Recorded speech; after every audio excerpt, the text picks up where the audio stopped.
Hello and good morning. Welcome back to the Drummond channel. Today is June 19th and I'm going to be updating our E-mini charts, and I'd be lying if I wasn't a little bit excited about what the Drummond geometry is telling me about where this market is and what might be on the horizon. So starting with the yearly chart here on the right, if you followed some of our videos before, you'll see that we put the time axis up here in TradeStation because of the way the data feed is structured, and that makes this axis down here irrelevant. So far on the yearly chart, going back to 2021, and we saw the market way up here in what we call the outer darkness, and that's above zone 6 and down here below zone 1. Market closed up in that area, and last year we saw this peeled out refresh on the yearly chart. And amazingly, that's where that low was, and it bounced off that. Now here we are this year, and what we're doing is we're pressing up into this white shaded area, which is called the nearby resistance area.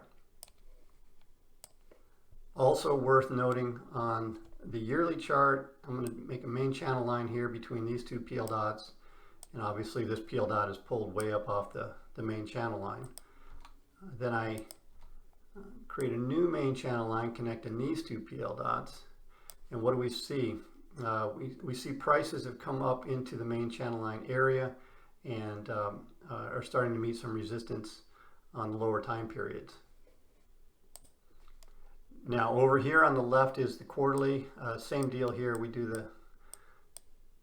the time scale up here on top, and the big thing to point out, gets you a little bit excited, what Drummond's telling you is there's a quarterly 5.9 down that we've reached, and again we're in an area here flirting with this main channel line on the yearly chart, and we're deep into this area of nearby resistance on the yearly chart.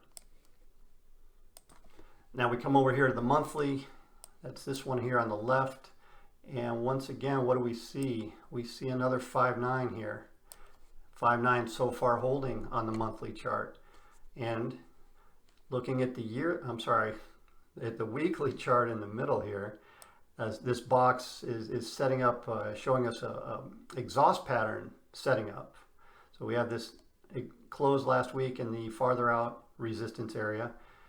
If this area holds on close, that's the nearby resistance area. So that defines an exhaust pattern, which in turn can lead into a peel dot refresh or lower.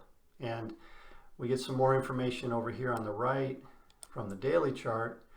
So we had an exhaust setup on Thursday, exhaust pattern held on Friday, and now we're down here in a daily peel dot refresh already.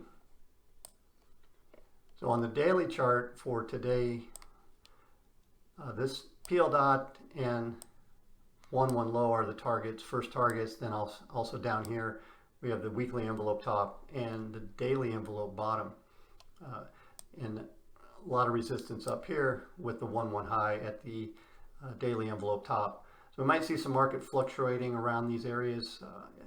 I guess what I want to point out is what's coming up. What can we see looking into the future on the daily chart to see if this is just a daily peel dot push and refresh and push higher, or is it going to start to break down? So in this rectangle here, this is the oncoming tomorrow's information, and it's live, so it's subject to change depending on how the daily closes. Okay, but here you can see that the nearby resistance area at the moment is moved down inside the envelope. And also this farther out resistance area is moving down, and the nearby support area is starting to move down. So depending on how today closes, this is an early indication that the market is starting to push lower. And again, a weekly peel dot is likely on the horizon should this market stay underneath this area and close down in here, and we start to see the daily peel dot pushing down. So let me just go back for a second. We're in yearly resistance area. We've had a 5.9 down on the quarterly chart, We have a 5-9 down on the monthly chart. Weekly exhaust pattern setting up. Last week we had a daily exhaust set up, and we're down here in a daily PL dot refresh. So we'll see how today pans out, and this market could be in the early signs of breaking down towards a more substantial move down. That's it for this update, and if you have any questions, please let me know. Thank you for watching, and we'll see you again next time.